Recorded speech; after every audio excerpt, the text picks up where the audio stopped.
It's such a weird thing though. Like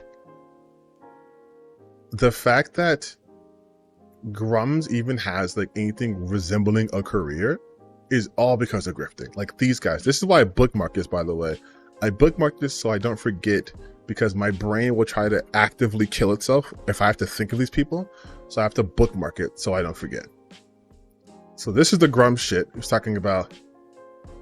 I did a 3-hour YouTube interview with that YouTuber and been dealing with many requests that I've turned down because the community asked me to let Emmer speak for itself on Twitter.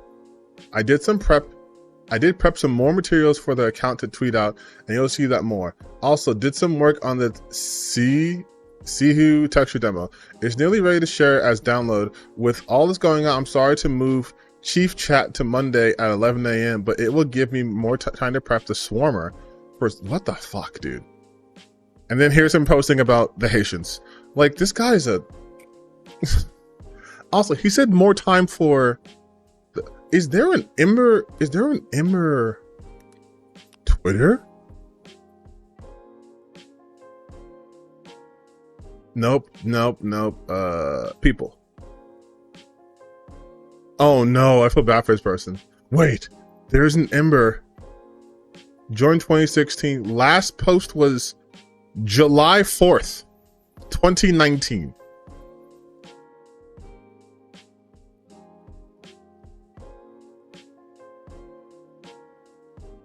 Why the fuck was he retweeting Chrissy Teigen's daughter? What the fuck?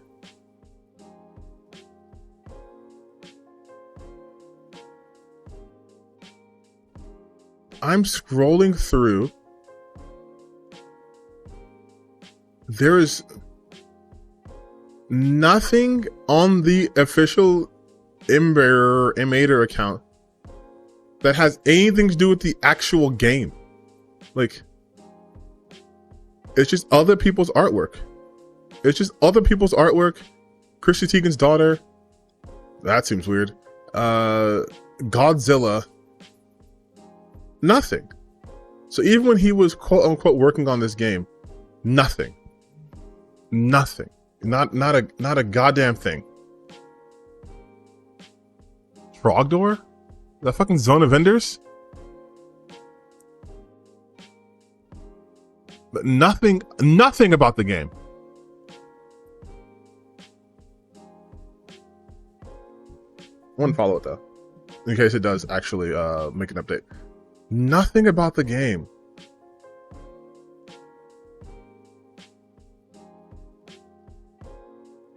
That's nuts, dude. That was your whole thing. That's crazy. Okay, so earlier I did talk about Lollipop Chainsaw, and now I want to talk about these guys. I want to talk about, my God, these guys, right? These grifters. We always talk about grifters. We have to always be on their necks. No stopping. All gas, no brakes. Like, they were wrong about everything. Like, completely wrong about everything. First off, these thumbnails are gross. Secondly, they're always wrong. They were all against Warhammer. They were mad against Warhammer because they had a transgender writer. And now, when it's successful, it's the same account. Real gamers win again. Real gamers win again.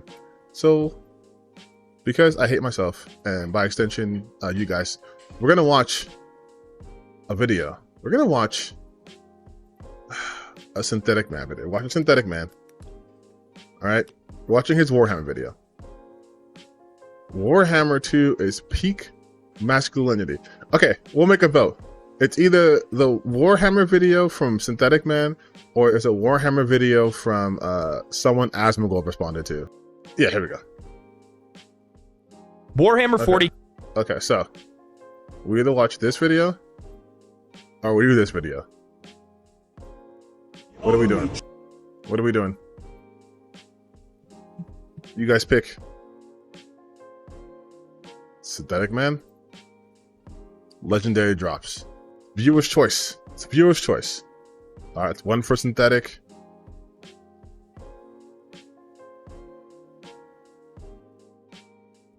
Two for synthetic. I think I know this is going. Soylent Boy, that's 3 for synthetic.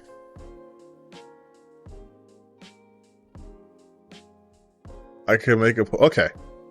All right. Synthetic. All right. Okay. All right. Fine. Fine. We're doing synthetic. All right. But here's what we'll do. I need to prepare myself. So I'm gonna get some drink. I'm gonna get some water. I'm gonna get some water because I have to be in a, let's say, a certain state to watch this guy. All right. I got my water, my adult juice. Preparing to watch this. So let's do it.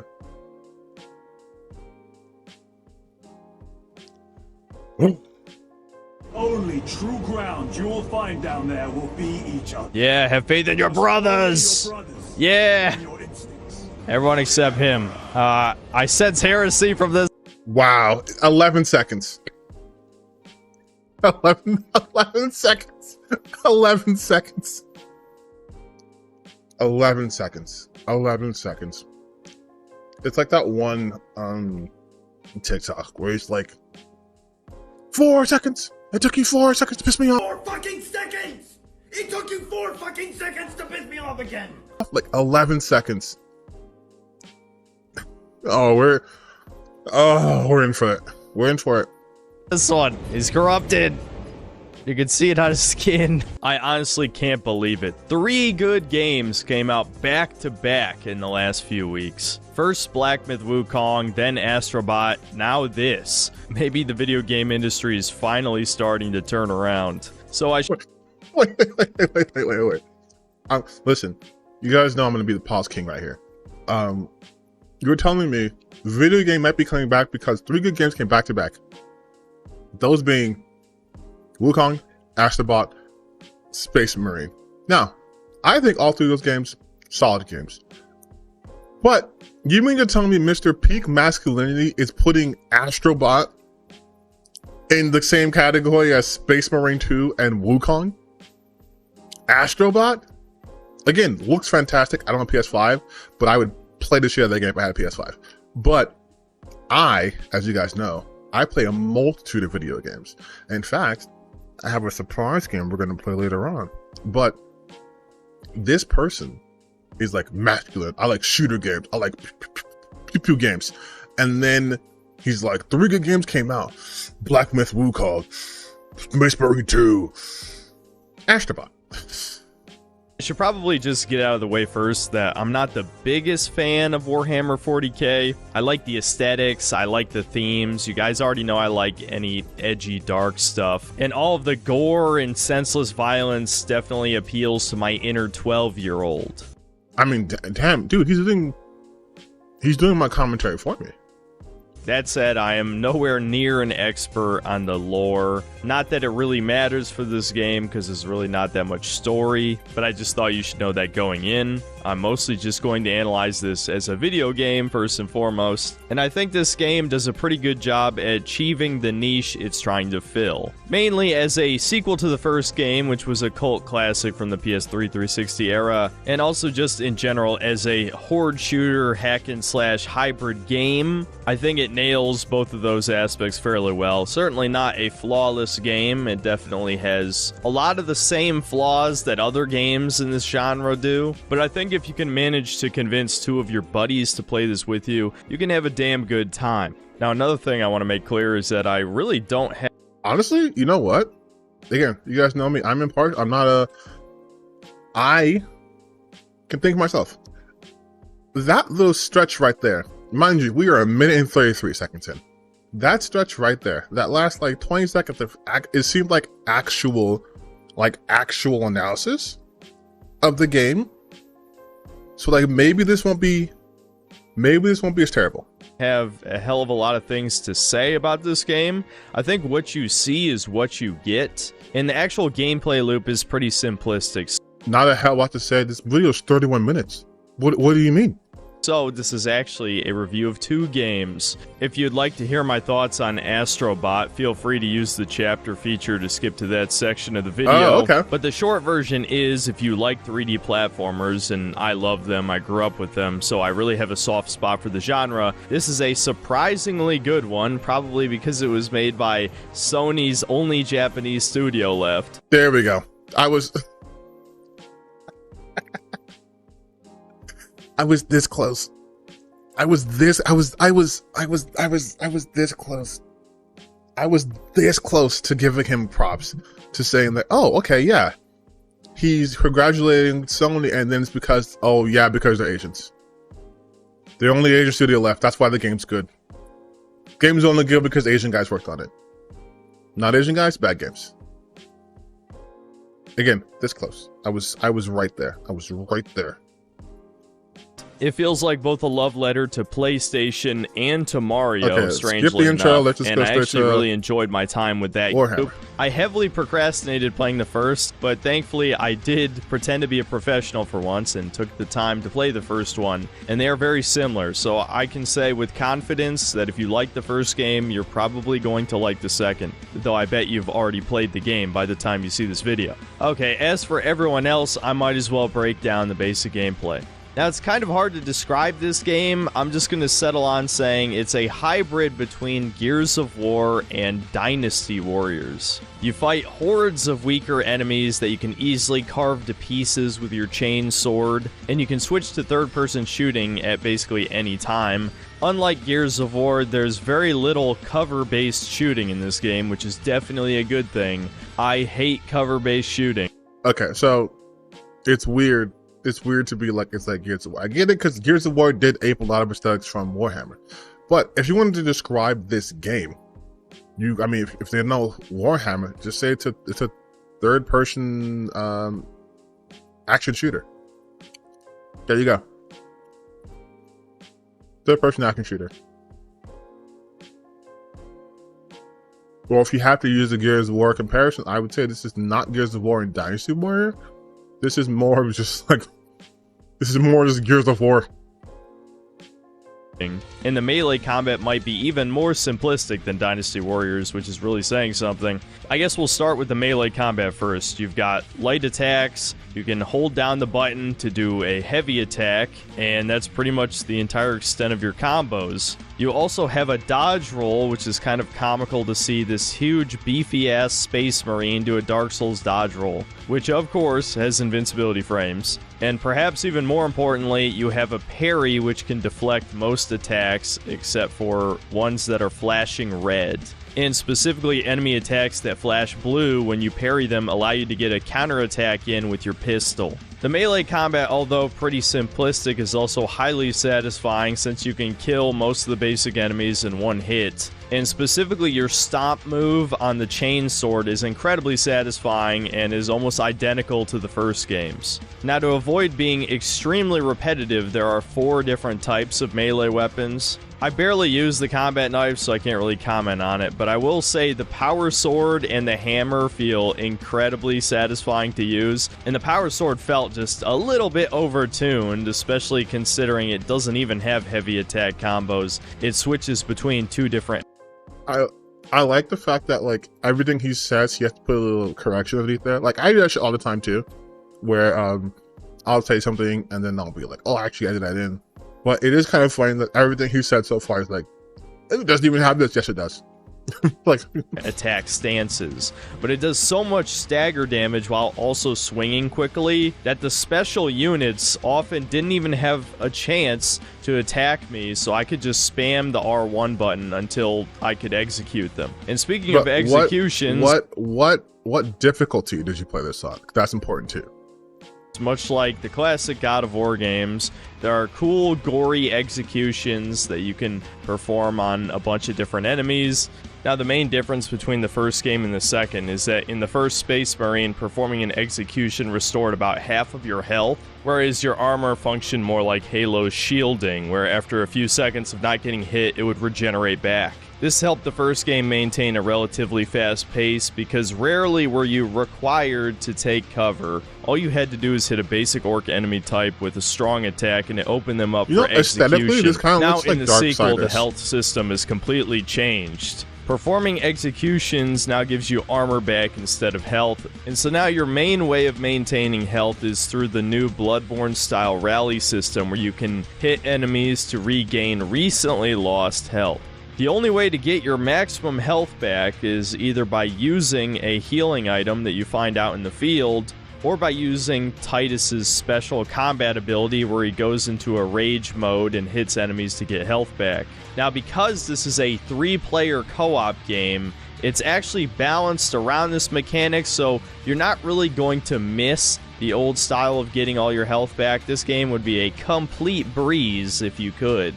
And I honestly think it's a really good change just because it makes you actually fear the special units. A strong Tyrannid can tear you to shreds if you don't time those parries and just button mash, especially if you're up against 2 of them at the same time. Now, as for the shooting, I have a bit less to say on this. Honestly, this is so interesting to me now because, granted, we're 6 minutes and we'll stop the video at, there's a DEI section? What? There's a DEI section? Yes, it really just feels like, I was going to say, again, it looks like he's actually giving the game an actual review. PS3 era third-person shooter. You guys have probably played a shit ton of these if you're watching me. So if you miss that era of gaming, you'll probably be just fine with this. I do want to note here that I played this game on Veteran, which honestly wasn't that difficult, at least when I played it with 2 other real people. The bots in this game are ass, so I won't be surprised if people playing this by themselves on hard will probably struggle. I think the game might be just a little bit too easy on Veteran, and we'll get into why, because it's directly related to the shooting. So because Space Marines are absolute units, as you would expect, their guns are just as massive. But for some reason, pretty much every variant of a bolter in this game just doesn't do the damage it should. In the first game, I think I did just about as much shooting as melee combat, whereas in the sequel, I felt much more incentivized to do melee, partially because of how the health system works, but also because shooting just wasn't that strong for roughly the first half of the game. But of course, as the I'm still blown by this. So it seems like he's actually doing a rather decent job reviewing the actual game, broken out some mechanics. Then we have, let's just go down to level design and variety. As for the whole orcs versus Tyranids debate for the main enemy type of these games, I definitely prefer the orcs conceptually and aesthetically. I like that they're based off of football hooligans, basically a bunch of violent idiots who just want to fight, and the fact that all their machines are basically just cobbled together scrap metal that shouldn't work, but just does, is a really good concept. Whereas Tyranids are just the same alien bug species that wants to devour everything that I'm sure you've seen in a bunch of other sci-fi media by now. But if we're talking about gameplay, I just think the Tyranids are more fun to actually shoot at and fight. The problem with the orcs in Space Marine 1 is that the game was way too afraid to show you new enemy types quickly. Given that you're fighting for about 95% of that game, you're going to end up fighting the same 5 orc enemy types over and over and over again. I pretty much got tired of fighting them about 2 hours in. Whereas I didn't start to feel repetition fighting this game's enemy types until the operations mode. I won't break down every enemy type, but to get into the specials, I think the standard warrior units felt just deadly enough that if you weren't paying attention, you could easily lose half or more of your health, which was a really smart decision for the first major enemy type of the game, because it teaches you early on when the big boys show up, you can't just match. Okay, so like, why? I don't want to do story company spoilers. My thing is, why have a DEI section? And one more thing I gotta briefly mention. Like he says, I gotta mention. I don't think you have to. Is the small amount of wokeness in the game, depending on your definition. Basically, the only left-wing propaganda I noticed while playing this game is the comical amount of diversity. The most offensive being the major of the Cadian guardsmen, who is an Indian woman, an ugly one at that. Okay, so that's the show I'm talking about. Like, if you could look at their brains, and let's say the brains was divided into very simple parts, like the regular human part and the brain rotted racist DEI ESG part. If you could just like excise that part, you would get, I mean, I wouldn't say the first half because he was kind of rich here. You would get at the very least about 20 minutes of actual game review, talking about the game's mechanical level, story, presentation. You would get like an actual just decent human review. And then the video would be done. It'd be, hey, here's Space Marine 2. It's really fun. I liked it. Here's why I liked it. All that stuff. But then to then be like, well, I have to add the DEI moment, right?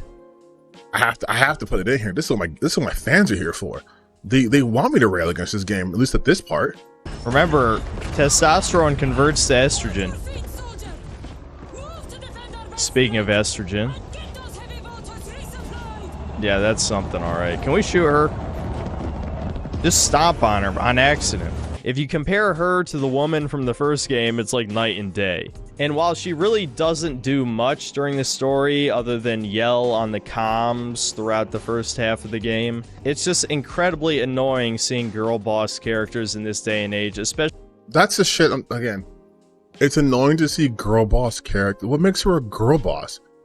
Like, when people talk about girl boss, it's not like women in charge. It's like a tongue-in-cheek, like, the women who are just like, you know, it's her power, her story, like Hillary Clinton, that type shit, right?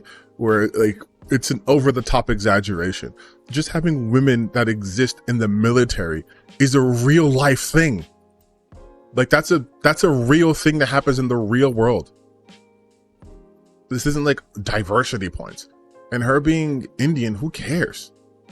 I mean, he doesn't know anything about the lore, obviously, but who cares? Especially in a supposedly grim, dark universe. And the diversity isn't just the guardsmen, it's also the Space Marines. Now, again, I'm not an expert on the lore, but I understand that Space Marines come from Gene Seed, which... No, okay. That's not where the Space Marines come from at all. Space Marines come from a multitude of planets because there's over 1 trillion people in the Imperium of Man. And so... when they go recruiting for people, you know, scouts, you know, whatever, what have you, they find those who they think have the best chance to become Space Marines. It doesn't matter if they're black or white or Asian or whatever. None of that matters. They're all men. They're all, when I say men, I mean they're all like Space Marines. They're all the men, right? They're all capable of doing that. And then once they start the implantation process, putting the genes inside of them, giving them extra hearts, what have you, that's when they become a Space Marine. You're not comes from their Primarchs, right? Which comes from ultimately the Emperor. So why are all these Ultramarines different ethnicities? Shouldn't they all be the same race as Gilliman? No, actually, they shouldn't be the same because the Emperor himself is like, looks more like me than he does Gilliman, and it's just, again, implanting. It's just an implant. And again, I'm not an expert on this, but I feel like portrayals I've seen of Space Marines, they're generally all white, except for the Salamanders, who are like charcoal black or something. One of Titus's squad mates is black-ish, and... The fuck do you mean blackish? What does it mean blackish? Is that voiced by Anthony Anderson? What does it mean by blackish? That guy's just black. There's a very obviously a black man. The other one is like a Happa or something. It's hard to tell because they all have these weird Giga Chad features. Basically, every Space Marine looks like the Chad meme. So there is one Space Marine that is just straight up undeniably African, which is bizarre. What does that even mean? He's corrupted. What does undeniably African even mean?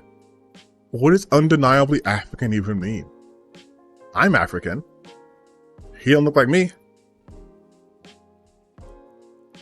That's just a black guy. You can see it on his skin. Either way, you get the point. This has definitely got to be a retcon for diversity purposes. And yeah, I gotta say, it definitely distracted me. It wasn't woke enough for me to say, like, oh, this is blatant propaganda. It's not woke enough to be blatant propaganda. You literally titled a chapter of your video, DEI. and you said it distracted you. Seeing a black person who you're not even playing as, seeing a black person in this game distracted you. Mind you, didn't he just talk about Gears of War?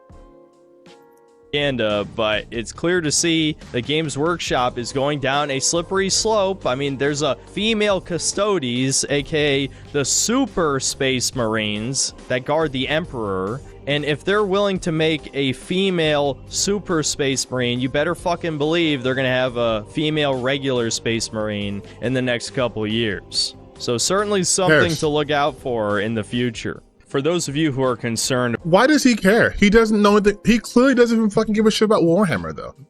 He said, "Now, I'm gonna be completely transparent with you guys. I am newer to the Warhammer world. Although I did play Vermintide, I mostly am reading the books and I'm playing the games. I don't think I have the financial resources to get into actual figurines and stuff. But even with the knowledge I know that Warhammer lore and canon is literally in a state of flux." At one point, the God Emperor, right, the Emperor of mankind, he was created by a bunch of psychers, like who could see the future, offing themselves, and like that psychic energy transformed into like a dude, and he became the Emperor. Then I believe the Sisters of Silence were able to see the Emperor shoot form, and it was just like a brown-skinned man, right? But then in other lore, he is not that guy. And he might have, in fact, been Judas. Not a messianic figure, but he might have been actually Judas. And that's a retcon. But that's the lore of this shit. It's not consistent. Like, Titus didn't even exist in Warhammer lore until Space Marine came out. And then, even then, he didn't exist until this one came out, because 10 years after the original Space Marine came out, they released a figurine, I believe, official book that had Titus in it. So Titus didn't exist, got his own game, and now exists. Because that's how Warhammer works. About dropping $70 on a 7 to 8 hour campaign that you might just play once and never again. Of course, there are also 2 multiplayer modes. There's Operations, which is more or less exactly what you think it is. It's basically like Spec Ops and Call of Duty or any similar optional side campaign, with the addition of armor customization, a progression system involving both a perk tree and upgradable weapons, and of course there's a bunch of character classes you can choose from that each have a unique ability that fills a specific role on a team. I played as Vanguard, which gets a grappling hook, which plays a lot like Vanguard from Mass Effect. You use the grapple to pull yourself to enemies and then either slice the shit out of them with your chain sword or shotgun them in the face with the Melta. The main problem I see with Operations is that this is supposed to be the grindy end game, but the combat was already starting to feel a little repetitive by the end of campaign, so I can't imagine fighting the same 2 enemy factions over and over and over again to grind loot or experience points or currency or whatever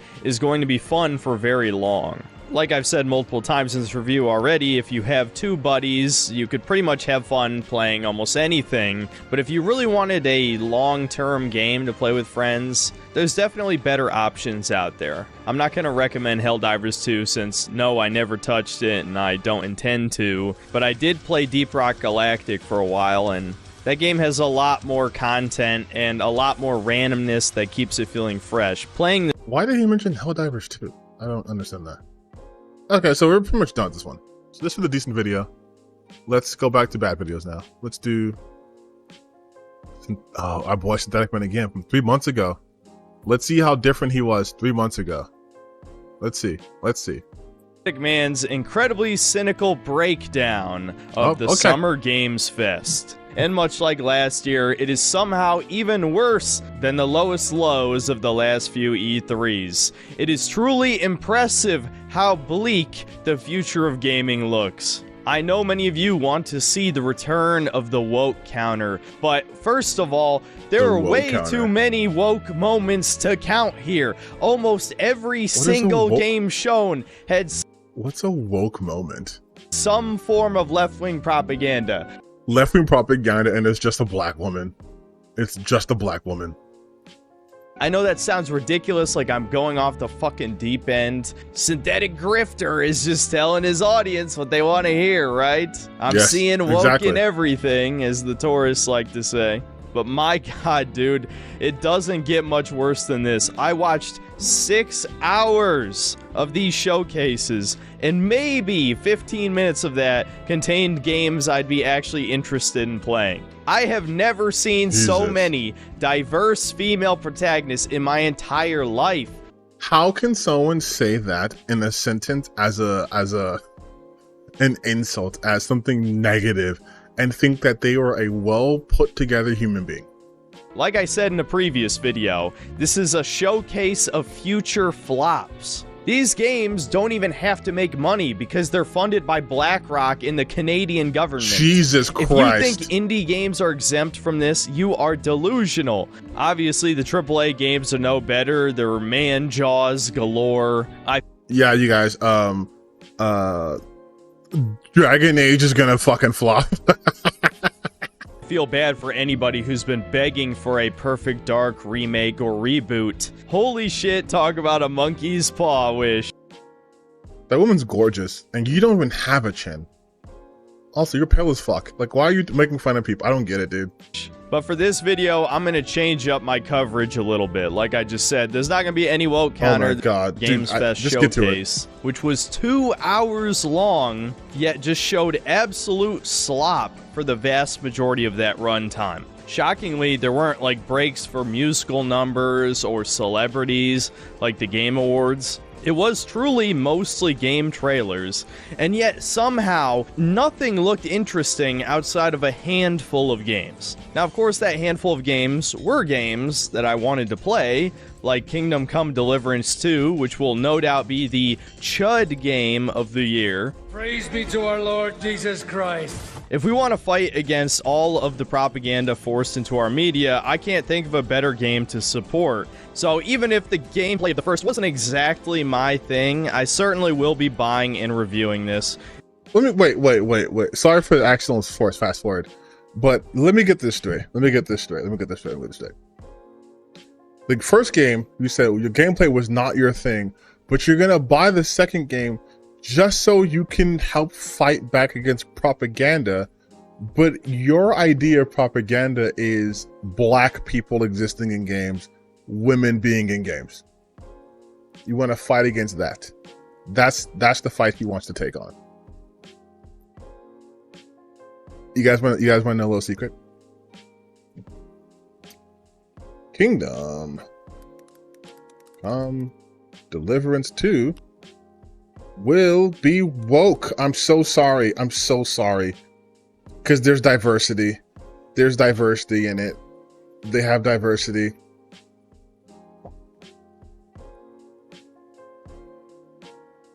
Henry's embarking on a journey from the countryside and local quarrels to relatively cosmopolitan city that has besieged and occupied invading king.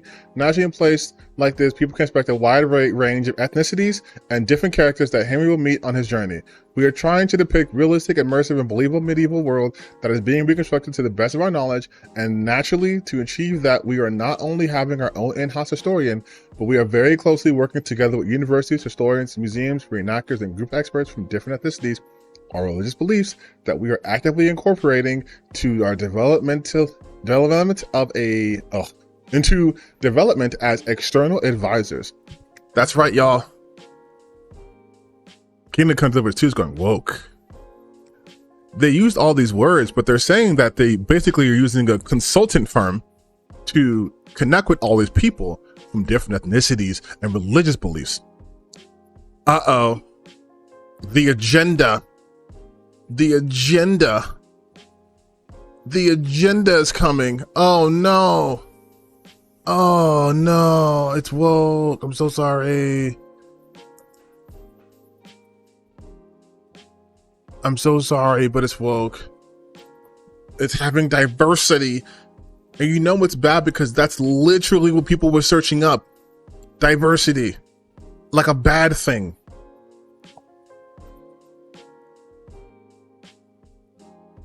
Oh my god,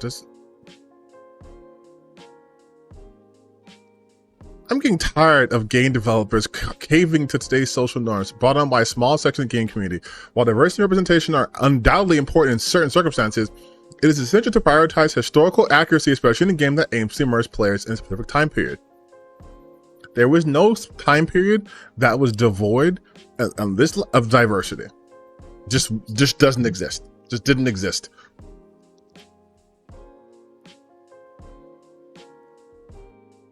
Bohemia in 1403 was predominantly homogeneous. I think he means homogeneous society with limited diversity. Limited does not mean zero in terms of ethnicity and orientation. And darker skinned people were not prominent or even acknowledged members of society during this time period. Introducing such characters to the game as anything other than background fodder would be historically inaccurate.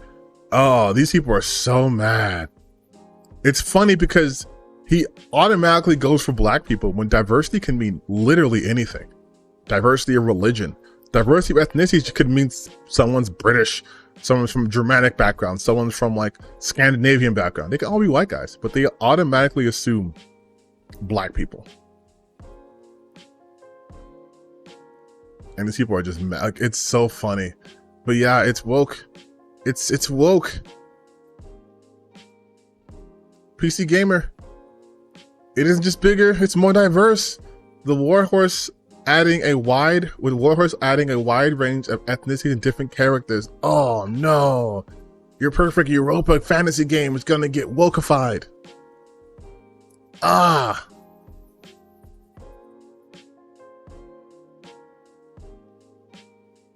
For context. Here. In an interview with IGN, Warhorse was asked directly about philosophy on historical action in the first game, and whether that philosophy has changed in the second. To this, Warhorse responded, "Henry is embarking on a journey from the countryside." Okay, different ethnicities. Okay, for context, the original game was criticized for including no people of color beyond a handful of Turkic Kumans. In response, Warhorse vociferously defended its position based on the grounds of historic accuracy. In a statement from 2018, Daniel Vavra, who is a Gamergate supporter, mind you, claimed that the nationality of his characters reflects what we know about Bohemia in 1403, which included entire family trees and property rights. Vavra admitted that the situation at the time was more heterogeneous in some other countries, but that for the specific area of Bohemia the game represented, there were no people of color around that time. This stance became a topic of some debate among historians. Some concurred that the ethnic representation of the era Kingdom Come depicted made sense given its primarily rural natures. Others felt the absence of proof did not constitute proof of absence.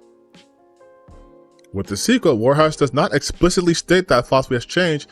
In response to IGN, the studio explains that the story and the plot of Kingdom Come Deliverance has evolved. It's darker, probably literally, deeper, and more cinematic, yet also crueler, with pivotal decisions and plot twists that challenge the player's conscience.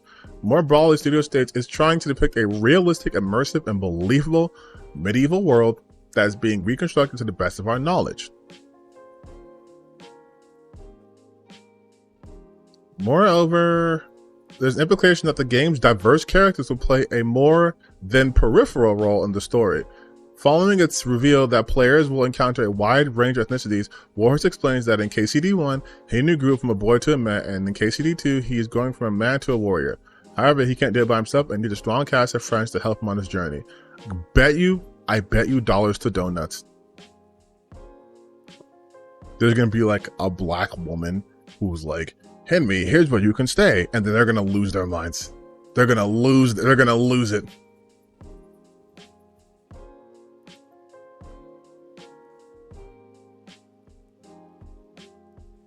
And I have no doubt that it will be a quality game at the very least. Other highlights of the show were more Monster Hunter Wilds gameplay, which I personally is woke. am somewhat excited for. Dragon Ball Sparking But Monster Hunter's woke. Monster Hunter's woke. Zero, which I will definitely be buying and reviewing. There's no way to know if the gameplay will actually be good because every time they've shown us uncut gameplay, there were certain little things that looked questionable, but they also showed off that it looks like the new story mode is going to have some kind of what-if system where you can make choices throughout the story to play unique scenarios. There's no telling if that will branch off into its own storyline or if it'll just be one-off missions. But still, that's a pretty good idea. I've always liked what-ifs. And I want to do Yamcha versus Cell. the Dragon Ball games. I have been personally Yamcha asking versus for a new Tenkaichi game for 15 years, so I am happy to see that it's finally getting a sequel, and my expectations are incredibly low, so I can't imagine I'll really be disappointed. There are a few more interesting games as well. There was more footage for Metaphor ReFantazio, Also woke. which is by the creators of Persona. I'll no doubt give it a try.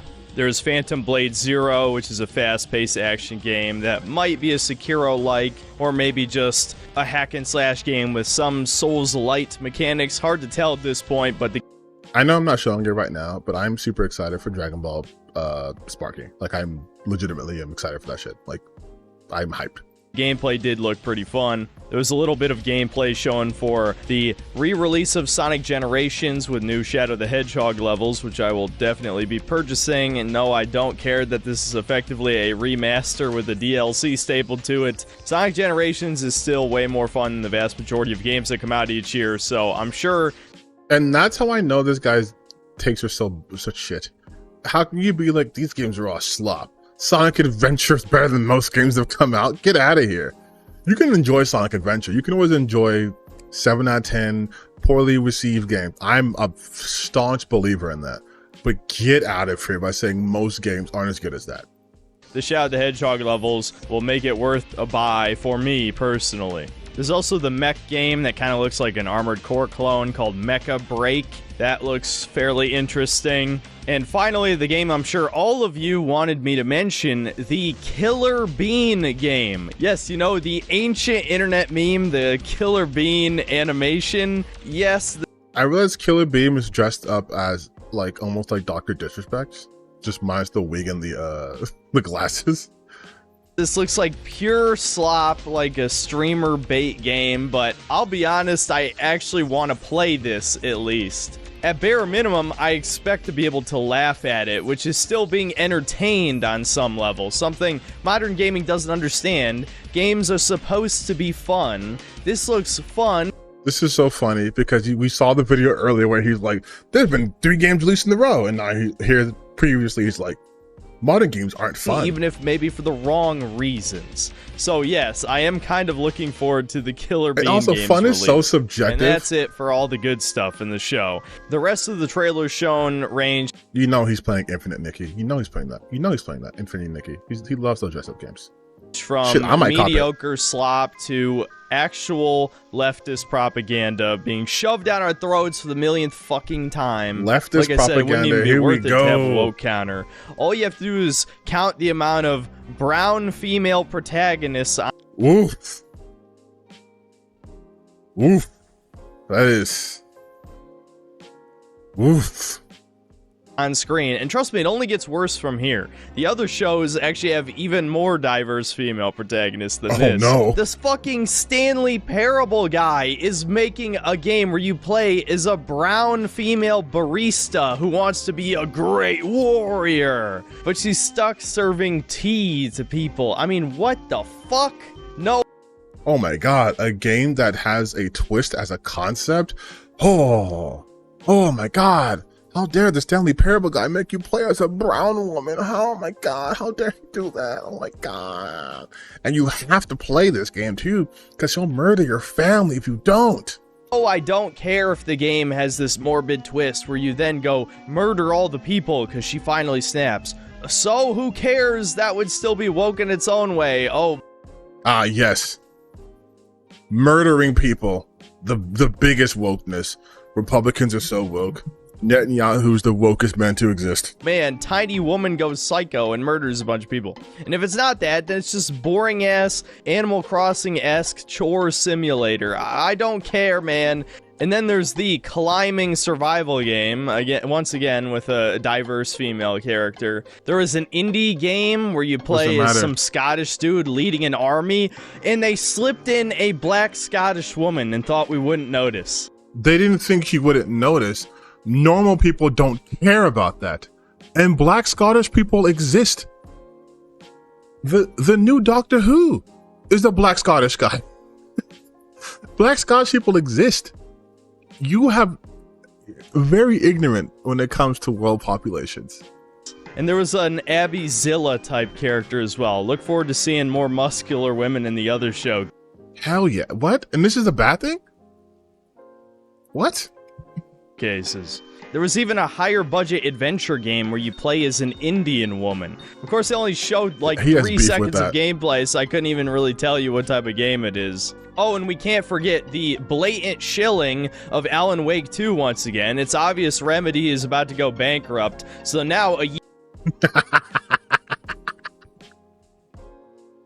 I love how bad this guy's instincts are. I love how bad. Synthetic Man, you are the gift that keeps on giving.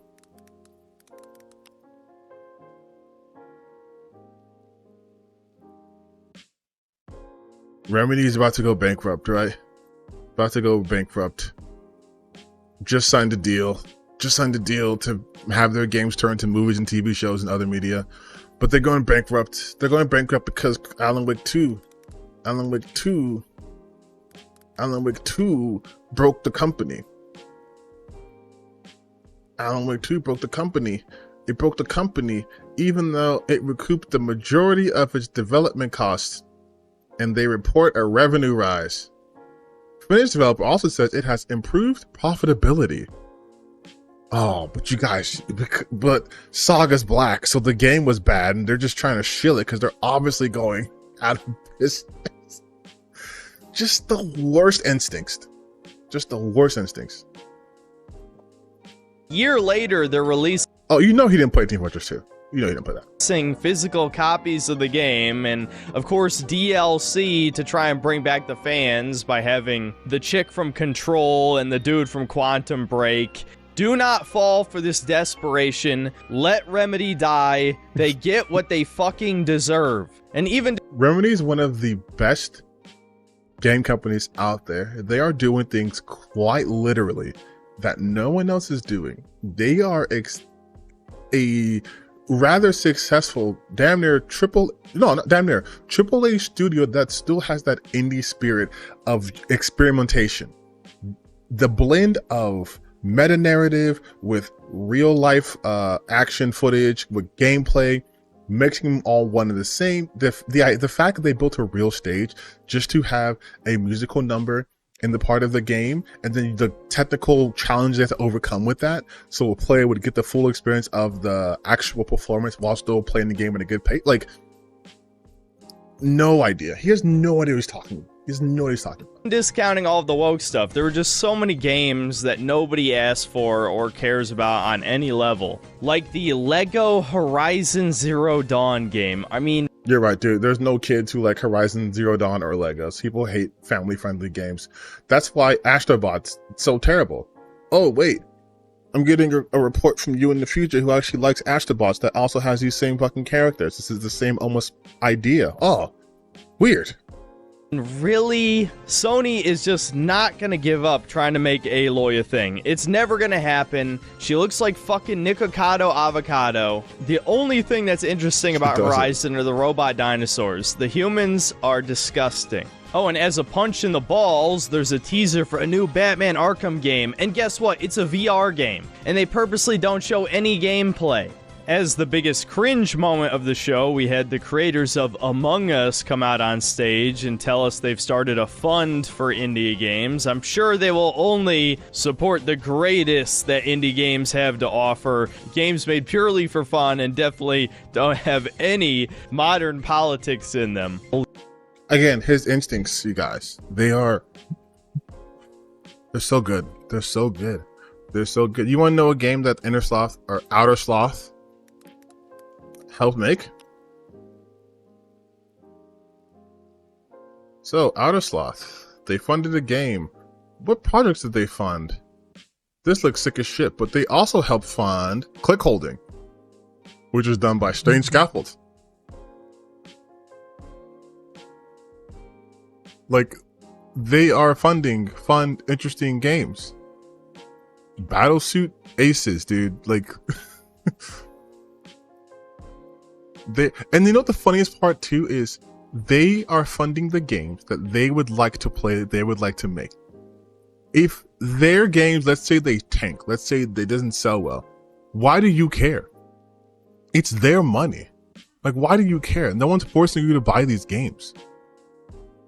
Holy shit. Eka, creative director of Outer Loop Games, makers of Thirsty Suitors and Falcon Age. What? In our new Thirsty game, Suitors? explore the world in an upgradable mech and cook up tasty dishes for local communities. Fight off corpos, discover new dosa recipes. Oh my god. And reunite with your Fight off strange lagged loved ones for one corpos. last You're life, being funded death, by love. a soon But of Corpus, bro, have you never played Cyberpunk? Like, shut up.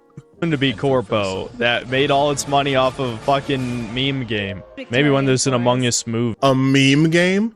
One of the biggest games to come out, especially exploded because of COVID, is a meme game? It's not a meme game, it's a game that got memed. Those all look Among Us fantastic, and I movie cannot wait to play them. and a TV But show all of those and amazing indie games aren't the I don't only know. thing coming How much out of money do they this have to lot. make before they're Did you know that corpo? there's going to be an Among Us TV show? Well, I was joking! Like you did. I was joking! Among Us TV Oh show. my god, Check no out this fucking way! Oh, and how could I forget? There was also shilling for Inside Out 2, and guess who was in the crowd? None other than our favorite YouTuber, Yong Yeah, who, despite his incredibly terrible voice acting reputation, somehow landed a role in Inside Out 2 as a The dude was Poochie in JoJo's. fake video game character. Welcome to your eternal fate. Oh, even one line sounded terrible. Yeah, I really have nothing to say about this one. And as for the last real highlight of the show, Blumhouse has now gone from just making horror movies to now horror games. And they show a compilation of indie games here, some of which look promising, but of course there was one that had an incredibly diverse art style. But I can't really say I was particularly interested in any single game. The entire rest of the show... He just said he was, though. He just said he was.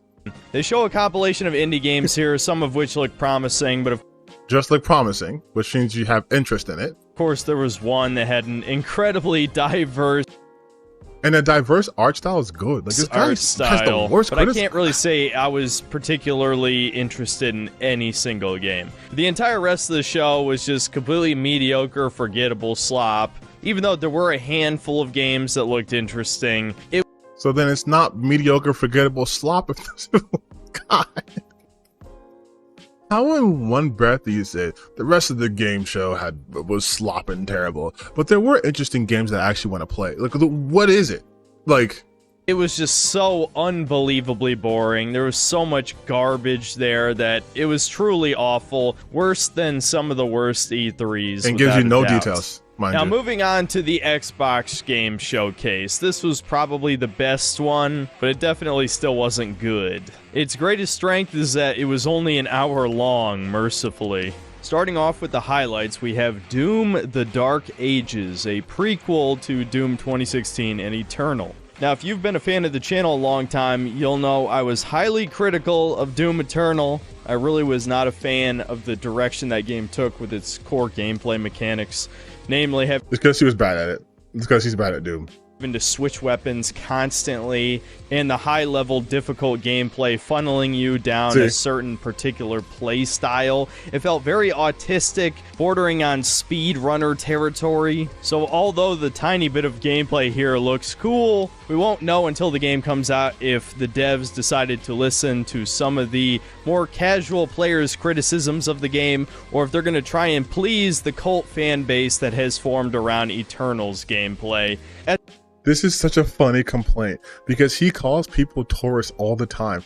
But now he's saying because the game was too hard for him, meaning the game was not for someone his skill level, they need to tone it down, or they can listen to the cult that surrounded the game. You'd be like the millions of people who played it. How much did Doom 2? Doom Eternal sales 3 million copies. So 3 million people. Minus him, played this game. So that cult, who do you think they're gonna cater to? Those guys or you? Like, let's do the numbers. How is he also ableist? Dude, he's every ist possible. He's sexist. He's a ableist. He's a racist. He's definitely a misogynist.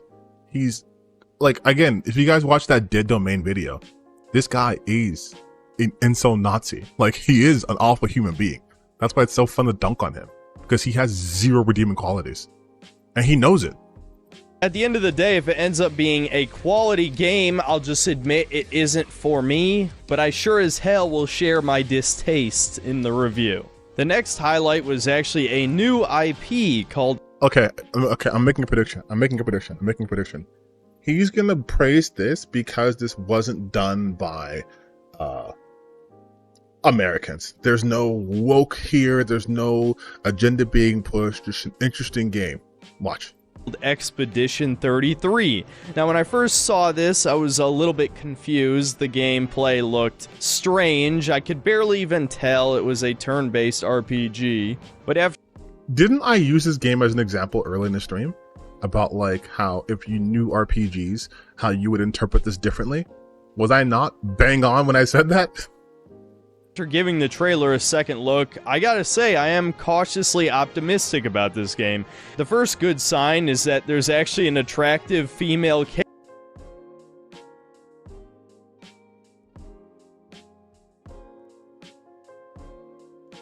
Never doubt me. Never doubt me. Okay? Never doubt me. You'll lose. You'll lose every time. Character in this, which is mind-blowing for a modern game, especially given almost every other trailer in this showcase featured an ugly, androgynous, or straight-up man-faced woman. So seeing the cute little redhead in this trailer certainly caught my attention, but also it seems like they're almost going for a Paper Mario or Mario and Luigi style turn-based RPG system. No, not even close. Not even close, dude. Where they have sort of mini quick time events or maybe some kind of other reactive gameplay while the enemy is attacking or you're attacking, so you're not just picking your moves and waiting for stuff to happen. It's kind of hard to tell given how little gameplay was shown in the trailer, but I can certainly admire a Western studio calling back to the olden days of classic JRPGs, so I'm certainly willing to give this one a try. Then we have the Metal Gear Solid 3 remake, which I am surprisingly cautiously optimistic for. Although I certainly would not trust Konami on any level, especially seeing that they let Bloober Team touch Silent Hill 2. I have to admit, using Metal Gear Solid... Which Silent Hill 2 actually doesn't look bad. 5's gameplay mechanics and reusing the original voice lines from the original version of the game, it actually looks pretty good. Again, I'm not going to tell people to go out and pre-order it, but I did like what was shown here. A game that some of you will likely be excited for is the Age of Mythology remake. Although I don't play RTS games, this one looks like it's untainted by modernity, so to speak. No race-swapped gods, just kind of looks like a fun game if you're... It looks fun because there's no race-swap gods, but he says he doesn't play these games. Like, when I tell you he has no redeemable qualities. Into that sort of thing. Stalker 2 was the next game that looked pretty promising. A lot of people are definitely excited for it, and the gameplay looks solid. The only thing that maybe was a little bit of a red flag is there's randomly a black guy and you... Oh, there we go. There we go. There we go. Crane. So I don't know if that's a sign that Zelensky himself or his goons got their hands on the game studio, or if the devs are doing this as a fuck you to Russia. Maybe he's a legitimately well-written character with an explanation how he ended up there. I guess we won't know for sure until the game releases, but... You don't need an explanation for a character for being there. You don't. You don't. This isn't taking place in the real world. His presence certainly stood out to me. And for the final highlight of the show, we had the reveal for a Gears of War prequel. Finally, another game for the dude bros to chew on. However, I think there's definitely a bit too much hype around this reveal. It was just a CG trailer. The last couple Gears games weren't that good, apparently, and I'm not even a fan of Gears of War. I don't even like cover-based shooters in general. I think in most games, it is incredibly lazy and boring style of gameplay that requires little skill. And although Gears of War is definitely one of the better ones, it also unfortunately created this trend of copycats creating being easily the worst subgenre of shooter on the market. Dude, shut Hopefully up. be the Oh my bad parts God. of the Xbox showcase. Don't worry, there were easily as many bad trailers as there were good. First off, we have the new Dragon Age game that looks He's saying Dragon Age is going to flop. It's going to fail because minorities. He has never played a Dragon Age game. I know. In fact, if he thinks this way, he's never played a BioWare game. Like, ever. Ever. so goddamn cheap, it's unbelievable. I Cheap. didn't even know it was Dragon Age until they revealed the title at the end. It looks like a fucking mobile game, and it's already looks been like a mobile confirmed that game. all of the characters will be pansexual, so I'm sure this is going to be the new Baldur's Gate 3 of degeneracy, but without the quality game design.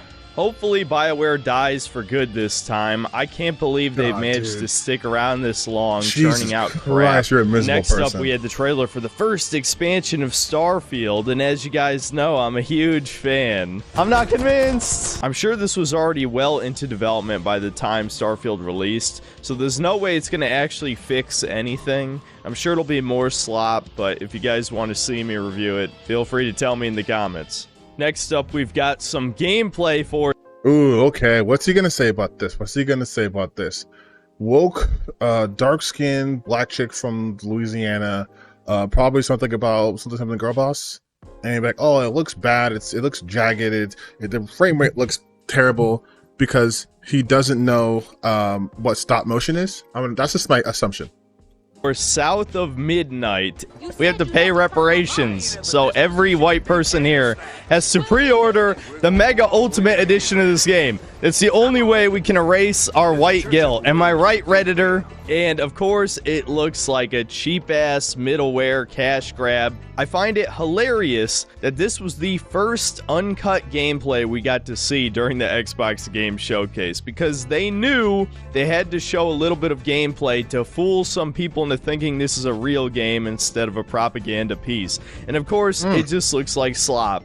Not to mention the low frame rate animation.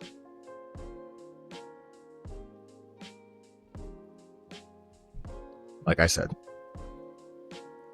never doubt me. If you doubt me, you will lose.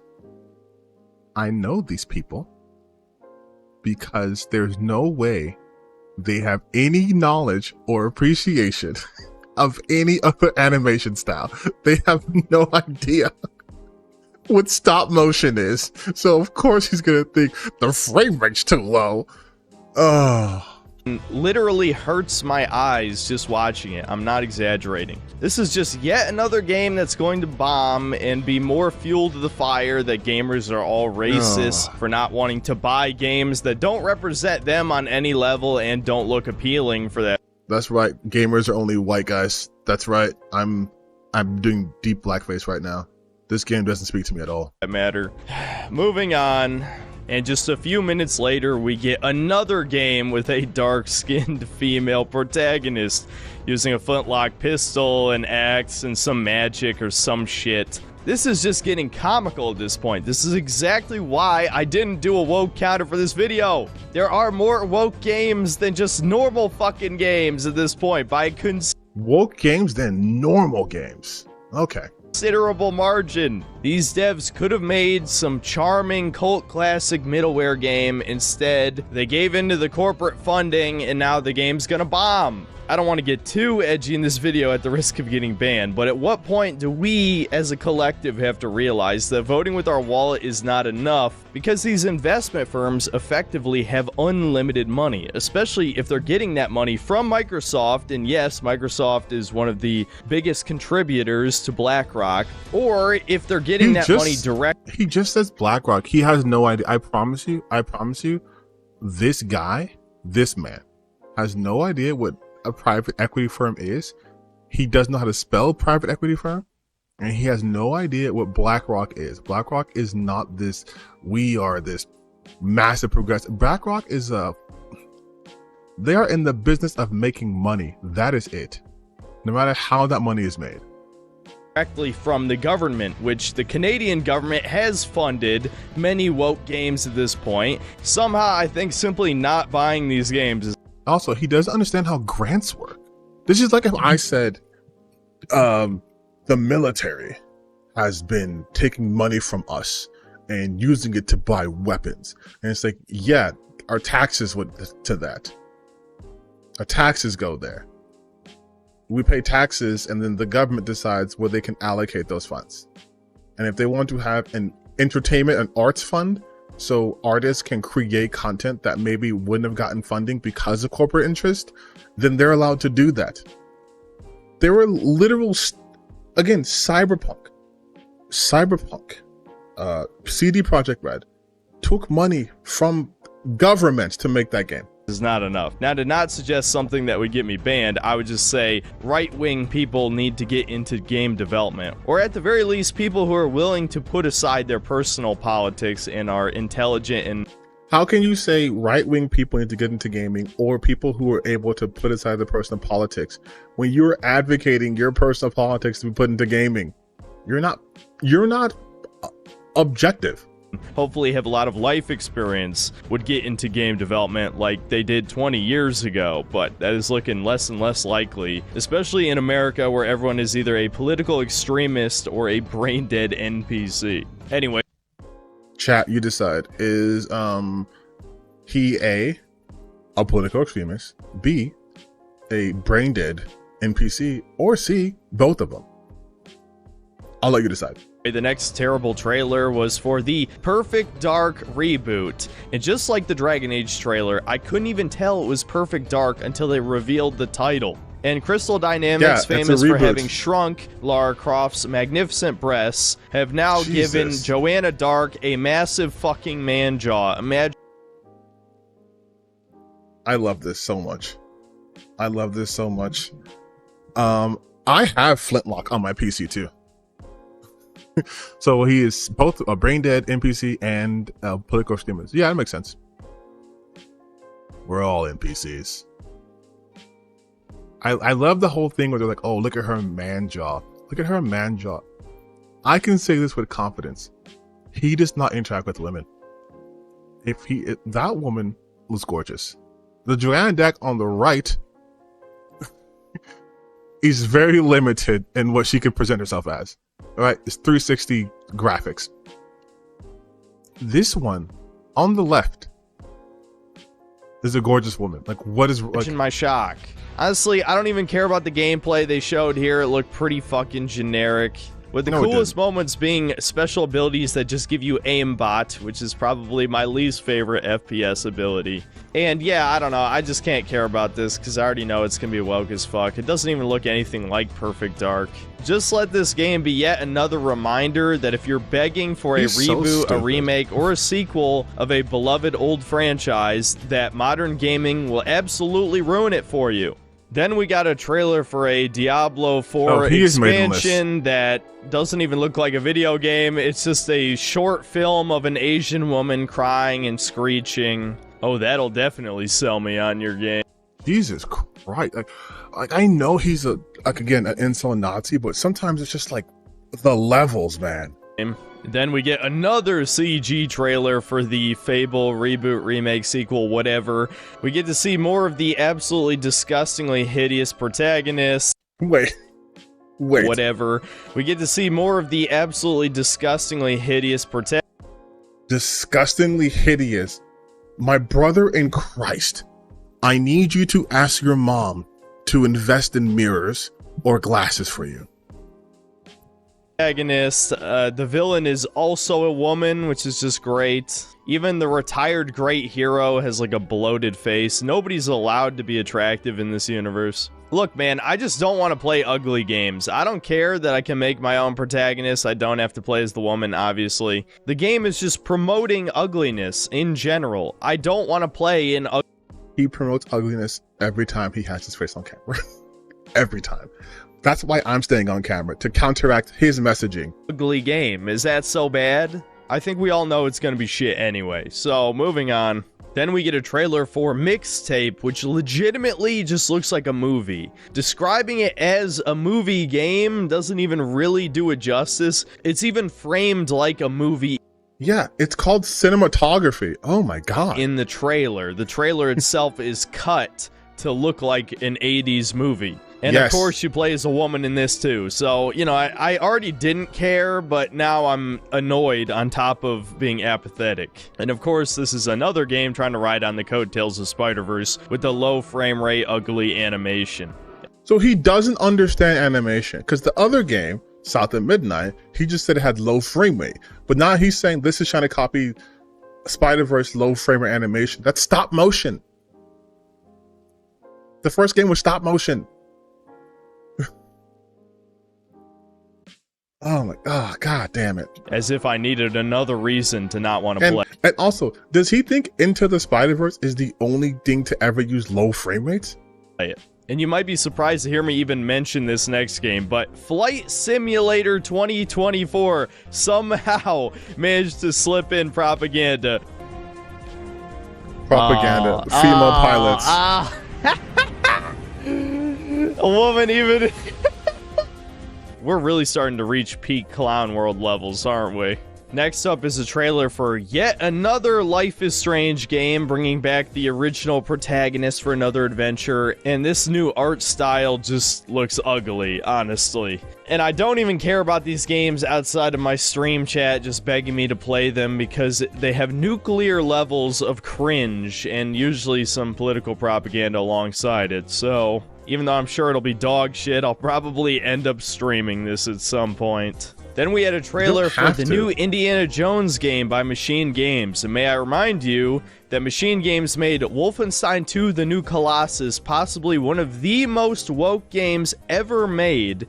It was far ahead of its time at release, featuring racism, miscegenation, bizarre female supremacy / fetish content, glorification of communism, and somehow managed to make the Nazis look like the good guys.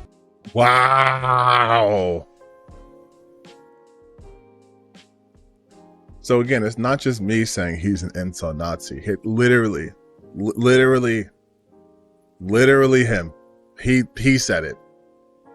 He said it, not me. Well, I did, but he also reinforced it. So I expect much of the same from this Indiana Jones game. If of course you would expect the same from Indiana Jones. Indiana Jones famously fights against Nazis. Like in almost every movie. He famously fights against Nazis. Like if there's one group of people you would associate Indiana Jones killing and fighting and punching are Nazis. And he's going to be like, oh, the women are going to be there. Indiana Jones always has women. If not worse. No doubt the female character will be the real protagonist, will save Indy on multiple occasions. Lisa Nagaib. Also, I can't Gaib myself because I have seen Indiana Jones and he never has. So he doesn't know that's how it works in Indiana Jones movies. Indy gets saved by women all the time, but he's still the protagonist. And will be better than him in every way. Already this dialogue looks incredibly cringe. The only gameplay shown was like 10 seconds of vertical slice cut shit. So no doubt this will be crap. And the rest of the trailers were just for games I didn't really personally care about, like Call of Duty Black Ops 6, and State of Decay 3, and a few other notable ones. But the only reason I would rate Xbox as the best show is just because it was only an hour long and there were a handful of decent looking games. But there sure as hell were a lot of bad trailers here. There is a comical amount of political propaganda being shoved in our faces at this point. I know I'm beginning to sound like a broken record here, but video games are not being made for gamers anymore. They're being made for investors. Yeah, dude. Gamers really hate Doom. They super hate Perfect Dark. They didn't want that to come back. Gamers also really mega super hate Diablo. Like, I can't tell you how many gamers I've spoken to who said Diablo. No. The worst series ever. I don't know why they keep making it. All those games are bad. They're being funded by megalomaniacal evil overlords straight out of a fucking comic book. It doesn't even feel like reality anymore, but these people legitimately do not view you and me as human beings. I'm gonna keep it a buck with you, dude. I don't view you as a human being at all. We are cattle to them. And this is the slop they want to feed us for the rest of time. Now, for the last two shows I watched, there really wasn't much to actually talk about. We had the PC gaming show, which is legitimately the worst gaming show I have ever seen in my entire life. It was 2 straight hours of indie games and some middleware budget PC games that I had zero interest in. And in between the trailers, I had to listen to some of the cringiest interactions I've ever seen between this middle-aged bald soy boy and LeVar Burton's daughter, who is a absolute Nepo baby who has only failed upward. How can she be a Nepo baby in a completely different industry? Mika Burton got big from like doing cosplay and being on Rooster Teeth. Not because her fucking dad did a Reading Rainbow. Those of you who are fans of Rooster Teeth in the past will know exactly what I'm talking about. The only thing that kept my chat mildly entertained was a display of mommy milkers every once in a while. But yes, I'm going to save you a summary. Even though there may have been 2 or 3 mildly interesting indie games, it was really just 2 hours of utter torturous shit. And as for the final show, Ubisoft Forward, it felt more like a presentation for investors than one for gamers. It was basically just an hour of saying, we're still supporting all our live service games, make sure to buy all the DLC and the microtransactions. Until we get a new 3D Rayman game, I don't give a fuck about anything Ubisoft could have to show. Then shut up. Then shut up. Like, System, parry system. Oh wait, we have to hear. We have to hear this. 10 times better than having to watch like the 3 minimum just to walk on a planet. We have to hear. Starfield. We have to. As for the other game shown, of course, it was a this. lot more gameplay for Assassin's Creed Shadows. The combat is clearly just a copy-paste of Valhalla's, with the same health bar, stagger system, parry system, 4 abilities that you can use at any time. At least it looks like the 2 main characters. What a dumb complaint. Hey, we found the system we liked for combat, so we're using that again.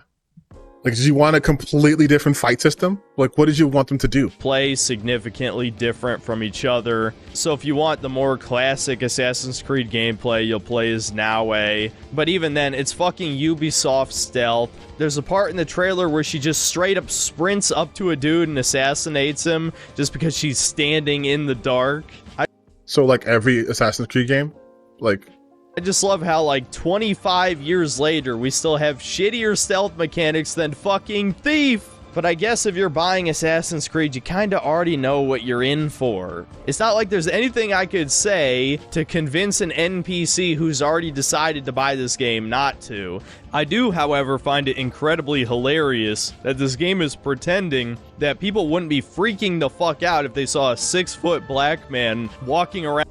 Not in that time period, idiot, because they know who Yasuke is. In feudal Japan. I am a stranger, yes, but you have nothing to fear from me.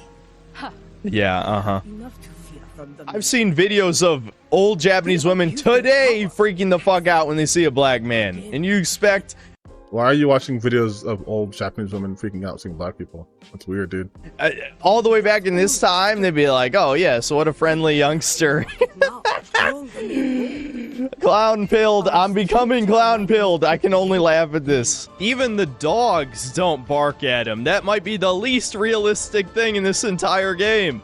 So yeah, despite the massive backlash to the trailers and this being an obvious copy-paste job of previous games, much like most of the other Assassin's Creed games, I'm sure this will somehow manage to sell millions of copies because the average consumer has such embarrassingly bad taste. They will buy the same game over and over again.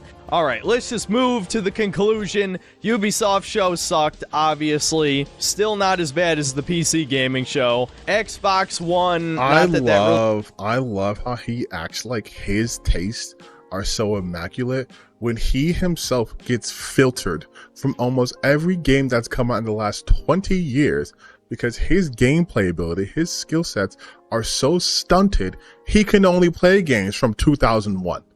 really means much. If you're wondering what I thought of the Sony State of Play, it also was kind of terrible. That fucking Concord game looks like the most designed by committee shit I've ever seen. Guardians of the Galaxy character design and humor plus hero shooter equals some of the worst cape shit millennial garbage I think I've ever seen in my life. Luckily, that bit of Monster Hunter Wilds gameplay and the Astrobot game surprisingly looked good, but yeah, the show was pretty weak. At least it was only like 35 minutes. So is this the worst E3/Summer Games Fest of all time? Yes, definitely, without a doubt, dude. I don't want to repeat myself every single year, but I truly miss the presentation cringe of E3. And I miss genuinely huge game reveals that everyone was excited for. I get the feeling that most hardcore gamers like myself have simply stopped playing new games and they just play old games. And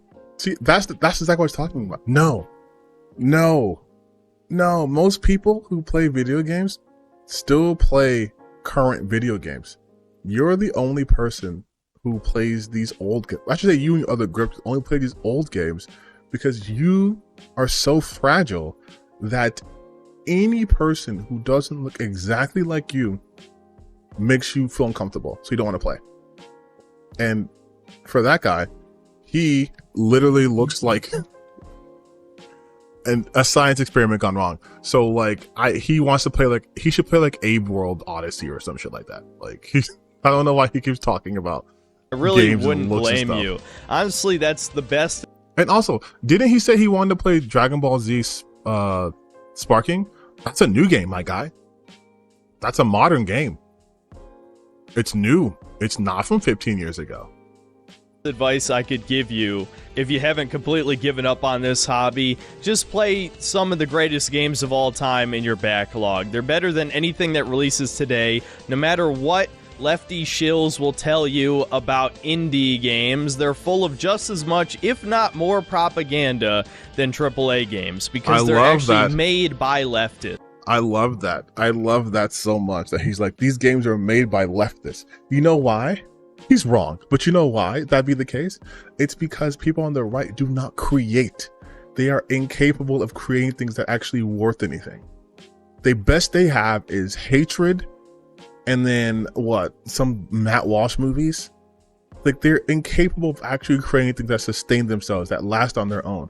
Everything they create is to show how much they hate things. Literally, hatred is about hating things, hating everyone and everything.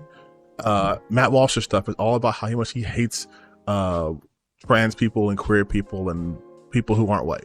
That's his content. Synthetic Man, all he talks about is the games he hates. He just hates everything. He hates everything. Even if it's a game that he likes, he has to mention that he hates DEI. He sees a black person, he dedicates a chapter of his video to DEI. He says, I got rid of woke kind of because these guys were too woke. You play as an Indian woman. What? What? But then there are the same people who will tell you, make your own games. And then the people make their own games. And then they get mad they made those games because, hey, you made your own game and you're starring a black guy. I'm not black. That sucks. You're making it too woke. You're being too leftist. They insert their ideology into their games. They just can't fucking help themselves. That's exactly what my last video was about, so I'd recommend checking out Sincerity is Dead if you'd like to see how a Morrowind clone somehow managed to fit in communist propaganda and LGBTQ shit and a complete lack of any player choice and horrible gameplay, and honestly, that game was just bad on like every level. If you don't want to watch that video, the takeaway from that is don't play Dread Delusion. But yeah, as my apathy grows toward the gaming industry, I find it hard to truly rant about how bad all these shows were. Honestly, the worst part was just wasting 6 hours of my life watching them. There's really no point in watching the live shows. You might as well just wait until they're over and then watch the few. Okay, we're done with Synthetic Man. This guy sucks. He's just, it says his content is just bad, dude. Like, it's just negative. And there's a bunch of losers. Like, look at this. Woke game, like black, woman, lesbian, ugly, arrogant, and bossy. Just a bunch of racist losers. All of them are racist losers. How much did that How much did the video do? Only 100. I just say only, 'cause I still press it, but like this should be in the millions. Like this was a takedown.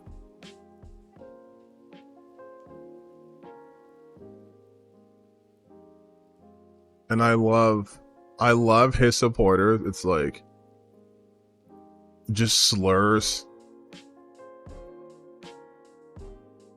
The laughable attempt to take down synthetic bands. Like these guys are LGBT bread tuber video X's are back in a big way. It's a hit piece.